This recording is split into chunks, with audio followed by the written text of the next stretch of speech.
오늘 이 본문 말씀을 두 곳으로 읽었습니다. 그래서 내용은 전혀 다른 내용이죠. 그러나 이것을 가만히 보면은 굉장히 대조적입니다. 자, 이 오늘 본문 말씀 가운데 두 가지가 관련되어 있어요. 하나는 비방하며 또 하나는 감사하지 아니하며. 본문 전반부는 비방과 관련이 되어 있습니다. 그리고 후반부는 감사와 관련이 되어 있습니다. 자, 비방한다, 감사하지 않는다, 이것을 뒤집으면 하나님이 원하시는 것이 됩니다. 비방하지 말고 감사하라. 이게 하나님의 뜻이 되는 거죠. 사실 감사하는 삶을 살면은 나머지 여러 가지 부정적인 요소들은 저절로 해결이 다 되어집니다. 성경에 나오는 정말 신실한 믿음의 사람들의 특징을 보면 다 그들이 하나님께 감사하고 감격하는 사람들입니다. 자기의 삶이 비록 정말 힘들고 시련과 박해를 많이 받았다 하더라도 하나님께 부름받고 하나님의 거룩한 사명을 가지고 일했던, 그래서 하나님을 귀히 여기며 살았던 믿음의 사람들은 다 하나님에 대한 그런 감사와 감격이 있습니다. 자, 오늘 본문에 나오는 이 주인공이라고 할 수 있는 한 여인의 이야기도 그 앞 이야기와 대조적인 그런 말씀이 나오고 있는데요. 자, 예수님께서 앞에 보면 이 세대의 사람들을 무엇으로 비유하고 어떻게 말할까 이러면서 하신 말씀입니다. 그것 중에 하나가 무반응입니다. 32절에 보면 비유하건대 아이들이 장터에서 앉아 서로 불러 이르되 우리가 너희를 향하여 피리를 불어도 너희가 춤추지 않고 우리가 곡하여도 너희가 울지 아니하였다 함과 같도다. 자, 피리를 불고 춤을 춘다는 것은 이것은 결혼식입니다. 결혼식에 가면 그 결혼을 축하하면서 피리를 불고 또 춤을 추고 하는 이런 모습들을 볼 수가 있죠. 그러니까 결혼식 놀이를 하는 겁니다. 자, 그러니까 결혼식 놀이를 하는데 피리를 불면 그 피리 소리에 맞춰서 신나게 춤을 춰야 되는데 아무도 춤을 추지 않습니다. 반응이 없는 겁니다. 그리고 또 하나, 곡을 하면 그 곡에 따라서 울어야 되는데, 자, 이게 장례식 놀이죠. 장례식장에 가면은 상주들이 곡을 합니다. 옛날에 우리 그 상주들을 보면 배옷 같은 거 이렇게 입고 지팡이 긴 걸 들고 애고 이랬던 게 생각이 나요. 근데 어쨌든 아이고 하던 뭐 곡을 하면 거기에 따라 거기 있는 사람들이 같이 슬퍼하면서 같이 울어주는. 자, 이게 장례식 풍경인데 아무리 곡을 해도 울지를 않습니다. 이거 역시도 반응이 전혀 없는 겁니다.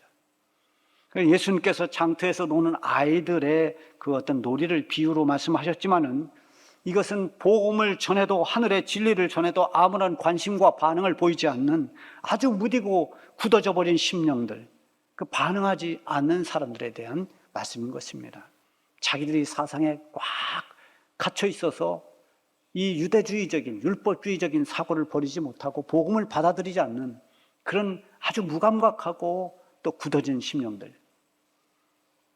여러분, 제가 이제 강단에서 이 말씀을 전하면서 설교한 것이 뭐 수도 없이 30년이 넘도록 얼마나 많은 말씀을 전했습니까? 그래도 저의 기대와 소망은 조금씩이라도 말씀을 들으면서 우리 성도들이 조금씩 변화되고 조금씩 달라지고 믿음이 성장하고 성숙해지고 그러면서 하나님의 일꾼이 되고 온전한 하나님의 사람으로 변화되는 것, 이게 가장 기대하는 것이죠. 사실 우리 교회 그렇게 변화되고 성장하신 분들이 얼마나 많은지 모릅니다. 10년 전, 15년 전, 그보다 더 전에 이렇게 생각해 보면 그때는 교회를 안 나오던 분들이 이제는 교회를 나오고, 또 그때는 믿음이 없던 분들이 지금은 정말 믿음의 일꾼이 되고, 그때는 간신히 예배 시간에 나올까 말까 했던 사람들이 이제는 항존직이 되고, 뭐 이런 변화를 볼 때 이게 바로 목회의 보람이라고 할 수 있습니다. 이게 목회자의 큰 기쁨이죠. 자, 그런데 만약에 오랜 시간 동안 그렇게 말씀을 수없이 많이 전하고 해도 전혀 변화가 없고 조금도 믿음이 자라지 않는다면 얼마나 안타깝겠습니까? 아마 이 비유의 말씀을 해주신 우리 주님께서도 그런 심정을 가지고 이 비유의 말씀을 해주셨을 것입니다. 그리고 또 하나 이제 말씀이 나오는데 그것은 세례 요한과 예수님에 대한 비난하는 사람들에 대한 말씀입니다. 33절에 보면 세례 요한이 와서 떡도 먹지 아니하고 포도주도 마시지 아니하며 너희 말이 귀신 들렸다 하더니, 자, 떡과 포도주라는 것은 주 양식입니다. 더 쉽게 말하면 떡으로 해석을 했습니다만은 빵이라고도 할 수 있고, 우리 정서로 말한다면 밥이라고도 할 수 있습니다. 자, 떡과 포도주, 이거는 일반 사람들이 다 먹는 음식입니다. 그런데 세례 요한은 떡과 포도주를 먹지 않습니다. 저 사람은 도대체 어떻게 된 사람이냐? 물론 세례 요한은 저 들판에서 이제 천국이 가까웠으니 회개하라면서 하나님 나라를 전파하던 그런 선지자였습니다. 그리고 그는 들판에서 그 석청이라고 하는 꿀을 먹고 메뚜기를 먹던 사람이었어요. 떡과 포도주를 안 먹으니까 저 사람은 정상적인 사람이 아니다, 귀신 들렸다, 이렇게 비난을 합니다. 그리고 인자가 와서, 예수님을 말하는 거죠. 인자가 와서 먹고 마시매, 그 다음에 나오는 34절에 나옵니다. 너희 말이 보라, 먹기를 탐하고 포도주를 즐기는 사람이요 세리와 죄인의 친구다, 이렇게 말한다는 거예요. 예수님은 어디에 가도 음식을 같이 나눴습니다. 그래서 떡과 포도주를 먹으니까, 야, 저 사람 저거 술 좋아한다, 먹기를 탐하는 식탐이 있는 사람이고 아주 술을 좋아하는 사람이다, 그리고 죄인들, 세리, 그들과 어울리는 그런 사람이다 라면서 비난을 하는 겁니다. 그러니까 말하자면 세례 요한이든 예수님이 전했던 그 하나님 나라의 복음, 이 복음을 전하는 그 자체를 싫어하는 바리새인들이, 유대주의자들이 아예 그 자체를 싫어하는 것입니다. 그래서 세례 요한을 보든 예수님을 보든 색안경을 끼고 본다고 하죠. 색안경을 끼고 보는 겁니다. 우리가 빨간 안경을 쓰면 온 천지가 다 빨갛게 보입니다. 그 안경을 바꿔서 파란 안경으로 바꾸면 다 파랗게 보입니다. 이게 색안경이죠. 그걸 벗어야 되는데 그런 어떤 편견을 가지고 보는 것입니다. 그러니까 다 일단 싫은 것입니다. 마음의 창이 깨끗하지를 못합니다. 얼룩져 있습니다. 감사의 창이 완전히 닫혀져 있습니다. 이 바리새인이나 서기관이나 이런 사람들을 보면은 그들이 감사하고 감격하는 게 성경에 어디에서도 찾아보기 어렵습니다. 자기들이 지키는 율법으로 자랑하고 그것으로 교만을 삼고 남을 비난하고 정죄하고 비판하고, 이게 그들의 모습입니다. 감사가 없다는 것입니다.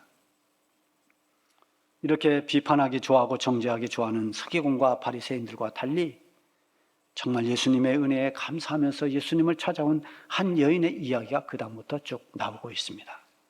자, 누가복음뿐만이 아니라 사복음서에 다 이 여자에 대한 이야기가 소개가 됐는데, 그 당시에 이런 사건이 있을 당시에 바리새인과 서기관들, 또 거기 복음서에 나오는 여러 사람들이 무슨 일을 하고 있었는가?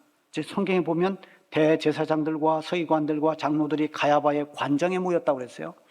거기 모여서 무엇을 했느냐? 예수님을 어떻게 하면 죽일까 흉계를 꾸미고 있었다고 했습니다. 어떻게 하면 예수를 죽일 수 있을까? 그래서 이들이 그날 모임 이후에 결국은 누구를 포섭을 하는가 하면 예수님의 제자 가운데 하나인 가룟 유다를 포섭을 합니다. 그리고 그에게 돈을 주고 매수해서 예수를 팔도록 합니다.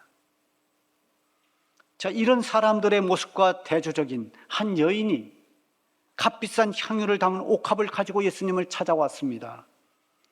이 향유는 이 여인이 가지고 있는 가장 아끼는 물건이고 자기가 소중하게 여기는 자기 집에 있는 가장 귀한 것입니다. 그걸 가지고 예수님께로 나왔습니다.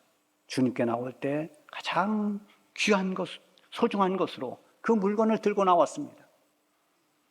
이것은 정말 그 마음속에 진심으로 감사하는 마음이 있기 때문입니다. 우리가 하나님 앞에 나올 때 우리의 마음은 어떻습니까? 우리의 모습이 정말 주님을 귀하게 여기고 주님께 감사하는 마음, 그것이 있는가? 그러면 우리가 하나님 앞에 나오는 모든 태도가 달라집니다. 그래서 주일날 하나님 앞에 예배 드릴 때 어떤 자세를 가지고 나오는가? 오늘 내가 하나님 앞에 나가서 예배 드리면서 하나님께 영광을 돌리고 오늘 주시는 말씀을 붙잡고 다시 믿음으로 한 주간을 살아야지. 뭐 이런 생각을 가지고 나오는 분들도 있고, 오늘 벌써 주일이 됐네, 한 주가 왜 이렇게 빨라 하고 그냥 아무 생각 없이 나오는 사람도 있을 겁니다. 어느 교회는 주일날 되면 그 아주 유명한 산자락에 있는 좋은 교회인데 우리 성도들, 그 성도들의 옷이 벌겋다는 겁니다. 왜 벌거냐? 다 등산복이 입고 나온다는 겁니다. 요거 예배 끝나고 다 산으로 올라가려고 아예 등산복을 입고 교회 나와서 잠깐 하나님께 눈도장 찍고 빨리 예배 끝나라고 이렇게 늦어. 그리고 끝나자마자 산행을 시작하는 거죠. 그 목적이 더 어디에 있는가? 마음이 어디에 있는가? 등산에 있습니다. 이건 그 자세를 하나님이 아신다는 것입니다. 우리가 주일날 옷을 단정하게 입고 나오는 거, 또 태도를 바르게 하는 거, 또 뭔가 정성껏 하나님께 드릴 예물을 준비하는 거, 이게 다 마음에서 나오는 것입니다. 우리 주님이 보시는 것은 언제나 그런 마음의 중심을 보시는 것입니다. 이 여인이 지금 예수님 앞에 나올 때 자기 집에서 가장 소중한 그것을 들고 나왔습니다. 쓰다 남은 기름을 가져 나온 게 아닙니다. 지금까지 아껴두었던 옥합에다 한 방울 한 방울 모았던 가장 값비싼 향유를 지금 예수님께 들고 나온 것입니다. 여러분, 이 여인이 얼마나 주님께 감사한 마음을 가지고 있는가, 주님을 얼마나 사랑하는가를 그것만 보아도 알 수가 있습니다. 그럼 이 여인이 도대체 누구이길래 이렇게 귀한 것을 들고 예수님께로 나왔을까? 왜 이렇게 감사하고 주님을 사랑하는 마음으로 충만되어 있을까? 37절 초반에 보면은 그 동네에 죄를 지은 한 여자다, 그렇게 이 여인을 소개합니다. 죄인이라는 겁니다. 뭔가 그 동네에서 죄를 지은 적이 있다는 것이에요. 그래서 사람들이 그 죄를 다 알고 있다는 겁니다. 그래서 이 마태복음, 마가복음, 누가복음에 다 그냥 한 여자라고 기록되어 있고, 또 죄를 지은 한 동네의 어떤 한 여자다라고만 이렇게 되어 있지만, 요한복음에 가서 보면은 이 사건도 나오지만 그 뒤에 보면 이 여인이 누군지를 어느 정도 소개했습니다. 이 여인이 바로 베다니에 사는 여인이고, 그 베다니에 사는 마리아라는 이름을 가진 여인이라는 것, 그리고 그 오라비가 나사로라는 것, 이것까지도 요한복음에 보면 다 밝히고 있어요. 자, 어쨌든 이 죄인으로 낙인 찍혔던 이 여자는 이미 예수님을 알고 있습니다. 예수님이 어떤 분인가를 알았습니다. 예수님께 받은 은혜가 있습니다. 근데 예수님이 이렇게 사람들이 다 비난하고 손가락질하는 이 여인을 버리지 않았습니다. 예수님 그렇게 말씀하시죠. 내가 온 것은 의인을 부르러 온 것이 아니라 죄인을 불러 회개케 하려 함이라. 예수님은 죄인들의 친구였습니다. 죄로 말미암아서 혼자 고개를 들지 못하는 그런 사람을 주님은 친구 삼아 주셨습니다. 병이 들어서 사람들과 어울리지 못하는 그런 약한 자, 그런 자들의 친구가 되어 주었습니다. 소외된 사람들, 그리고 사람들이 상대하지 않는 사람들조차도 주님은 가까이 하셨습니다. 사람들에게 말하자면 미움을 받던 삭개오도 예수님은 불러주셨습니다. 이게 예수님이십니다.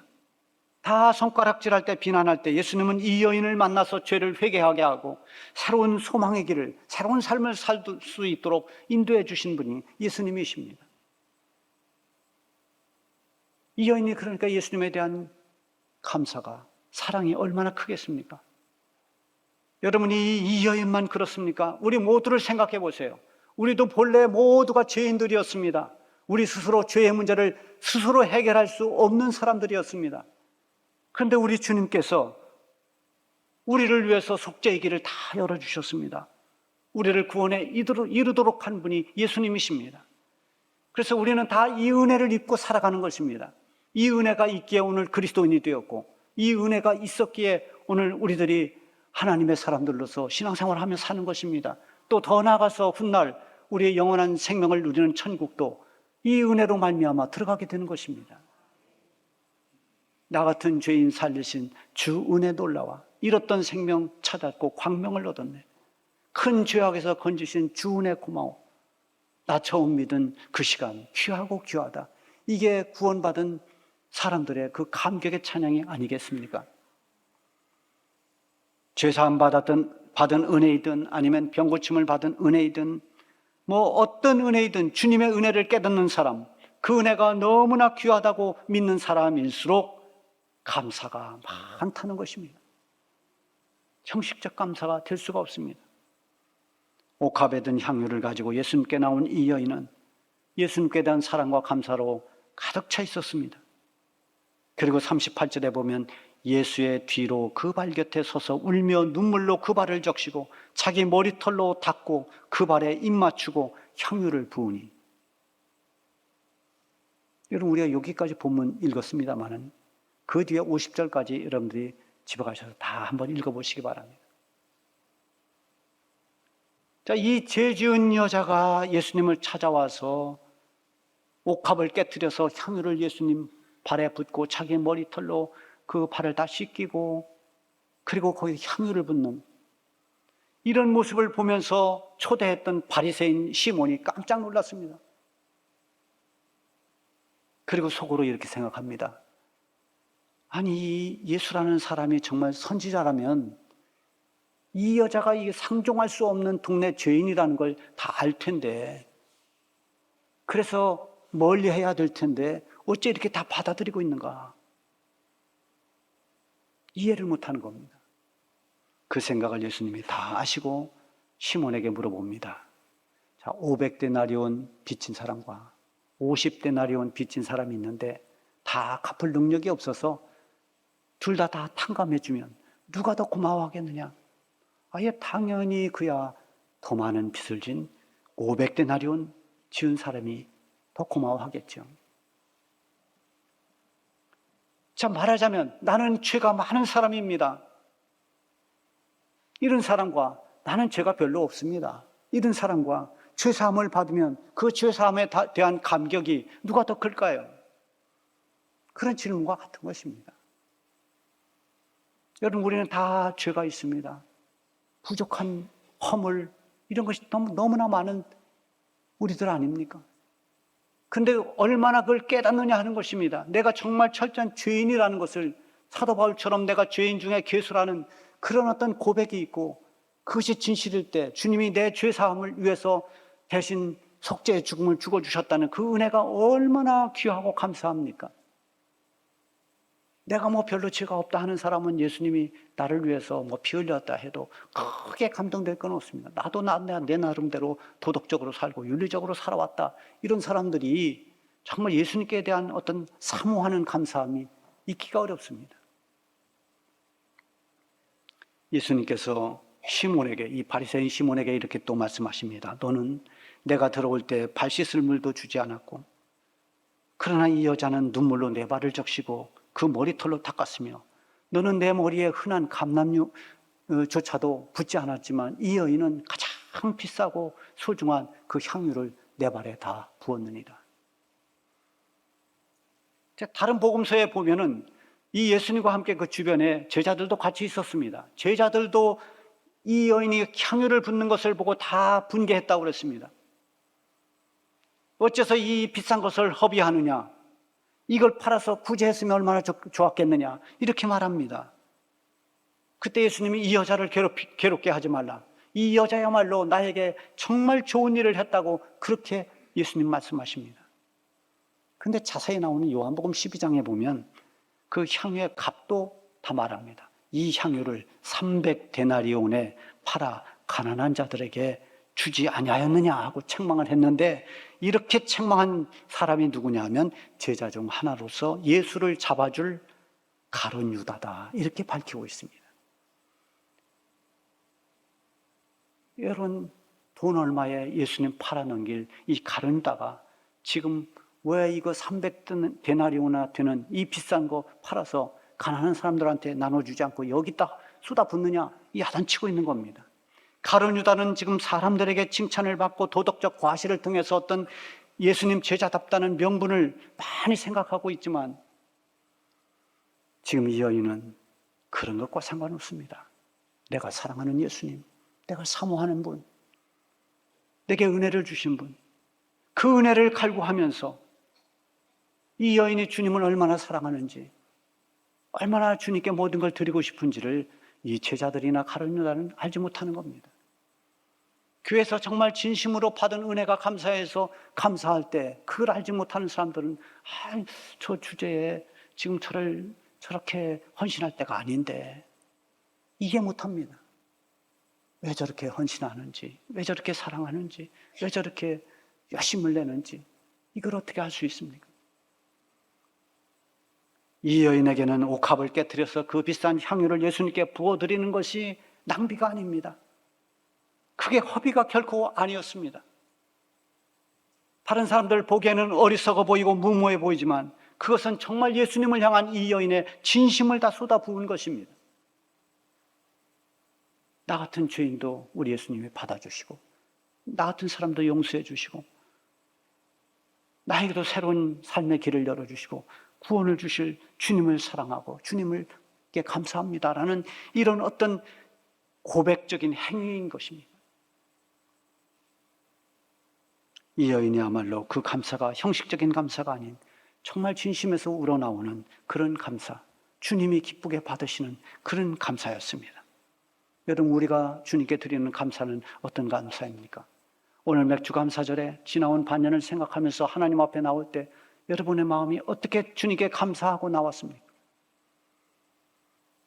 혹시 감사를 잊어버리고 살지는 않습니까? 그 감사가 너무나 형식에 얽매여 있지는 않습니까? 주님께 고침받은 10명의 나병 환자들이 있었습니다. 너무나 좋아서 그들은 제사장을 향해 달려갔습니다. 가다가 단 한 사람만이 이게 잘못됐구나. 이 병을 고쳐주신 분이 주님이시지. 감사도 하지 못하고 달려왔구나. 다시 돌아섰습니다. 그리고 예수님께 가서 그 발 아래 엎드려서 주님께 감사했습니다. 그때 주님께서 말씀하십니다. 10사람이 다 깨끗함을 받지 아니하였느냐? 그 9은 어디 있느냐? 여러분, 혹시 우리가 그 9은 아닙니까? 서두에 말씀드린 것처럼 말세에 고통하는 때에 나타나는 징조 중 하나가 감사하지 않는다는 것입니다. 감사를 모른다는 것입니다. 감사가 없는 것은 깨닫지 못하는 어리석음이기도 하고 마음이 굳어진 그런 강팍함에서 오는 것이기도 하지만 이 마지막 시대에 나타난 주님의 예언의 말씀과 같이, 하나님의 말씀과 같이 이 시대에 나타나는 영적인 현상이기도 합니다. 그래서 우리는 정신을 차리고 감사를 잊어서는 안 됩니다. 오늘 이 예배를 통해서 여러분, 하나님을 향한 감사가 회복되기를 바랍니다. 오늘 본문에 나온 여자는 옥합을 깨뜨렸습니다. 그러나 우리 주님은 자신의 몸을 깨뜨렸습니다. 이 여자는 옥합을 깨뜨려 향유를 부었지만 우리 주님은 자신의 몸을 깨뜨려 자신의 모든 피를 쏟았습니다. 그래서 우리를 구원해 주신 것입니다. 지나온 반년 동안 우리에게 주신 은혜도 크지만 우리를 구원해 주시려고 자신의 몸을 희생해서 피를 쏟아주신 우리 예수님의 은혜를 잊어서는 안 됩니다. 앞으로 우리가 살아갈 우리의 모든 삶에도 은혜로 인도해 주실 그 주님께 정말 아낌없는 감사로 주님께 영광을 돌리면서 이 감사하지 않는 세대에 변하지 않는 주님을 향한 감사가 여러분의 삶이 되기를 축복합니다.